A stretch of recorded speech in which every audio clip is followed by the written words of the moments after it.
BJP ಶಾಸಕರಿಗೆ ಕಾದಿದೆಯಾ ಸಂಕಷ್ಟ? 18 BJP ಶಾಸಕರಿಗೆ ಮತ್ತಷ್ಟು ಸಂಕಷ್ಟ ಎದುರಾಗುತ್ತಾ ಅನ್ನೋದೊಂದು ಪ್ರಶ್ನೆ. ರಾಜಭವನದ ಮೆಟ್ಟಿಲೇರಿದ್ದು ಅವರಿಗೆ ಮುಳುವಾಗುತ್ತಾ? ಶಾಸಕರ ಮೇಲಿನ ಅಮಾನತು ವಾಪಸ್ಗೆ ನಿರ್ಧರಿಸಿದ್ದ ಸ್ಪೀಕರ್. ಆದರೆ ಶಾಸಕರು ರಾಜಭವನ ಭೇಟಿ ನೀಡಿದ್ದಕ್ಕೆ ಸ್ಪೀಕರ್ ಬೇಸರ. ಅಧಿಕಾರ ಪ್ರಶ್ನಿಸಿ ರಾಜ್ಯಪಾಲರಿಗೆ ದೂರು ಕೊಟ್ಟಿದ್ದರಿಂದ ಬೇಸರ. ಅಮಾನತು ರದ್ದು ನಿರ್ಧಾರದಿಂದ ಹಿಂದೆ ಸರಿದ್ರ ಸ್ಪೀಕರ್. ಶಾಸಕರಿಗೆ ಎದುರಾಗುತ್ತಾ ಮತ್ತಷ್ಟು ತ್ರಿಶಂಕು ಸ್ಥಿತಿ ಅನ್ನೋದು ಈಗ ಪ್ರಶ್ನೆ. ಎಲ್ಲರೂ ಬಿಜೆಪಿ ನಿಯೋಗ ಹೋಗಿ ಮನವಿ ಮಾಡಿಕೊಂಡಿದ್ರು. ಸ್ಪೀಕರ್ ಕೂಡ ಈ ನಿಟ್ಟಿನಲ್ಲಿ ಯೋಚನೆ ಮಾಡಿದ್ರು. ಆ ಸಸ್ಪೆಂಡ್ ಅನ್ನ ವಾಪಸ್ ಪಡ್ಕೊಳ್ಳೋಣ ಅನ್ನುವಂಥ ಚಿಂತನೆಯಲ್ಲಿ ಯೋಜನೆಯಲ್ಲಿ ಇದ್ರು ಅನ್ನೋದು ಗೊತ್ತಾಗ್ತಾ ಇದೆ. ಆದರೆ ಅದಕ್ಕಿಂತ ಮುಂಚಿತವಾಗಿ ಎಡವಟ್ಟು ಕೆಲಸ ಮಾಡ್ಕೊಬಿಟ್ಟಿದ್ದಾರೆ. ಈ 18 ಬಿಜೆಪಿ ಶಾಸಕರು ರಾಜಭವನದ ಮೆಟ್ಟಿಲೇರ್ಬಿಡ್ತಾರೆ. ಆ ಕಾರಣಕ್ಕಾಗಿ ಅದೇ ವಿಚಾರ ಇದೀಗ ಇವ್ರುಗಳಿಗೆ ಮುಳುವಾಗುವಂತ ಎಲ್ಲ ಸಾಧ್ಯತೆಗಳು ಕಾಣಿಸ್ತಾ ಇದೆ.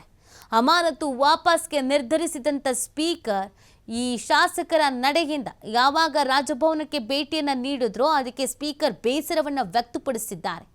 ರಾಜ್ಯಪಾಲರಿಗೆ ದೂರು ಕೊಟ್ಟಿದ್ದರಿಂದ ಈ ಅಮಾನತು ರದ್ದು ನಿರ್ಧಾರದಿಂದ ಹಿಂದೆ ಸರಿದಿದ್ದಾರೆ ಸ್ಪೀಕರ್ ಯುಟಿ ಖಾದರ್ ಅನ್ನೋ ಪ್ರಶ್ನೆ ಈಗ ಕಾಡ್ತಾ ಇರೋದು. ಹಾಗಾಗಿ ಶಾಸಕರುಗಳಿಗೆ ಇದೀಗ ಮತ್ತಷ್ಟು ತ್ರಿಶಂಕು ಸ್ಥಿತಿ ಎದುರಾಗುವಂಥ ಸಾಧ್ಯತೆಗಳು ದಟ್ಟವಾಗಿದೆ. ಅತ್ತ ನ್ಯಾಯ ಸಿಗಬಹುದು ಅಂತ ಏನು ನಿರೀಕ್ಷಿಸಲಾಗಿತ್ತು ಅದು ಮತ್ತಷ್ಟು ವಿಳಂಬ ಆಗೋ ಸಾಧ್ಯತೆಗಳಿಗಿದೆ. ಸಸ್ಪೆಂಡ್ ಆಗಿದ್ದಂಥ ಬಿಜೆಪಿ ಶಾಸಕರಿಗೆ ಇದೀಗ ತ್ರಿಶಂಕು ಪರಿಸ್ಥಿತಿ ನಿರ್ಮಾಣ ಆಗಬಹುದು. ಸ್ವತಃ ಸ್ಪೀಕರ್ ಅವರು ಈ ಸಸ್ಪೆಂಡನ್ನು ಏನು ಮಾಡಿದ್ರು ಅದನ್ನು ಹಿಂದಕ್ಕೆ ತೆಗೆದುಕೊಳ್ಬೇಕು ಅನ್ನುವಂಥ ನಿಟ್ಟಿನಲ್ಲಿ ಯೋಚನೆಯನ್ನು ಕೂಡ ಮಾಡಿದ್ರಂತೆ. ಆದರೆ ಅದಕ್ಕಿಂತ ಮುಂಚಿತವಾಗಿ ರಾಜಭವನಕ್ಕೆ ಈ ವಿಚಾರವನ್ನು ತೆಗೆದುಕೊಂಡು ಹೋಗ್ತಾರೆ.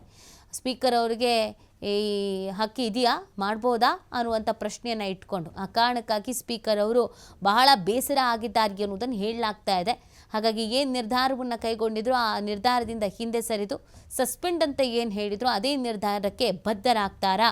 ಇದರಿಂದ ಈ ಸಸ್ಪೆಂಡ್ ಆದವರಿಗೆ ಮತ್ತಷ್ಟು ಸಂಕಷ್ಟದ ಸಂದಿಗ್ಧದ ಪರಿಸ್ಥಿತಿ ಎದುರಾಗುತ್ತಾ ಅನ್ನುವಂಥ ಪ್ರಶ್ನೆ ಇದೀಗ ಹುಡ್ಕೊಳ್ತಾ ಇರುವಂಥದ್ದು.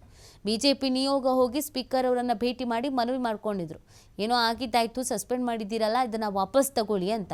ಅದಾದಮೇಲೆ ಸ್ಪೀಕರ್ ಅವರು ಕೂಡ ಒಂದು ಚಿಂತನೆಯಲ್ಲಿ ಇದ್ರಂತೆ. ಓಕೆ, ಈ ಸಸ್ಪೆಂಡ್ ಏನು ಮಾಡಿದ್ದೀವಿ ಇದನ್ನು ವಾಪಸ್ ತೆಗೆದುಕೊಳ್ಳೋಣ ಅಂತ. ಅಷ್ಟರ ಒಳಗಡೆ ರಾಜಭವನಕ್ಕೆ ಹೋಗಿದ್ದಂಥ ಹಿನ್ನೆಲೆಯಲ್ಲಿ ಬೇಸರವನ್ನು ವ್ಯಕ್ತಪಡಿಸಲಾಗ್ತಾ ಇದೆ ಅನ್ನೋದು ಗೊತ್ತಾಗ್ತಾ ಇದೆ.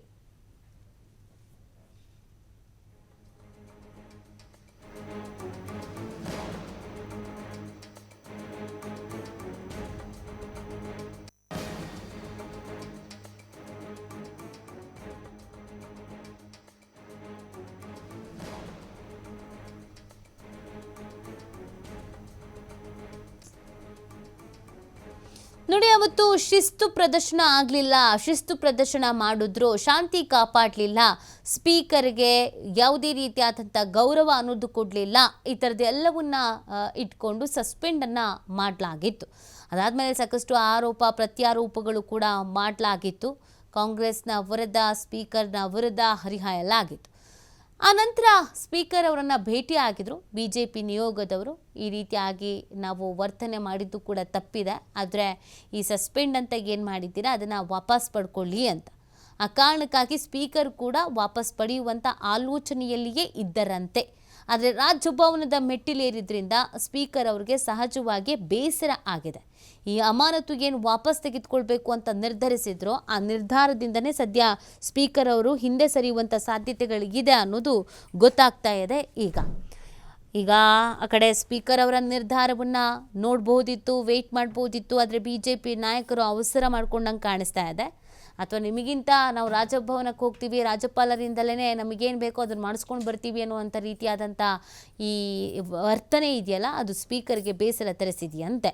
ಸೊ ಆ ಕಾರಣಕ್ಕಾಗಿ ಇದೀಗ ಈ ಅಮಾನತ್ತಾಗಿದ್ದಂಥ ಶಾಸಕರುಗಳು ತ್ರಿಶಂಕು ಪರಿಸ್ಥಿತಿಗೆ ಸಿಲುಕುವಂಥ ಎಲ್ಲ ಸಾಧ್ಯತೆಗಳು ಕಾಣಿಸ್ಕೊಳ್ತಾ ಇದೆ. ಸ್ಪೀಕರ್ ಅವರ ಮುಂದಿನ ನಡೆ ಮತ್ತು ಮುಂದಿನ ನಿರ್ಧಾರ, ಮುಂದಿನ ನಿಲುವಿನ ಮೇಲೆ ಈಗೆಲ್ಲವೂ ಕೂಡ ನಿಂತಿದೆ. ಇಷ್ಟು ಆತುರದ ನಿರ್ಧಾರವನ್ನು BJP ನಾಯಕರುಗಳು ಅದು ಯಾಕೆ ತೆಗೆದುಕೊಂಡ್ರೋ ಗೊತ್ತಿಲ್ಲ, ಏನು ಬಿಂಬಿಸೋಕೆ ಅಂತ ಹೊರಟಿದ್ರೋ ಗೊತ್ತಿಲ್ಲ. ಈಗ ಅವರೇ ತೆಗೆದುಕೊಂಡಂಥ ನಿರ್ಧಾರಗಳು ಅವರಿಗೇ ಮುಳುವಾಗುವಂಥ ಎಲ್ಲ ಸಾಧ್ಯತೆಗಳು ದಟ್ಟವಾಗಿ ಕಾಣಿಸ್ತಾ ಇದೆ. ಈವರೆಗಿನ ಪ್ರಮುಖ ಸುದ್ದಿ ನೋಡ್ತಾರೆ TV5, ಇದು ವಾಸ್ತವದ ಪ್ರತಿರೂಪ.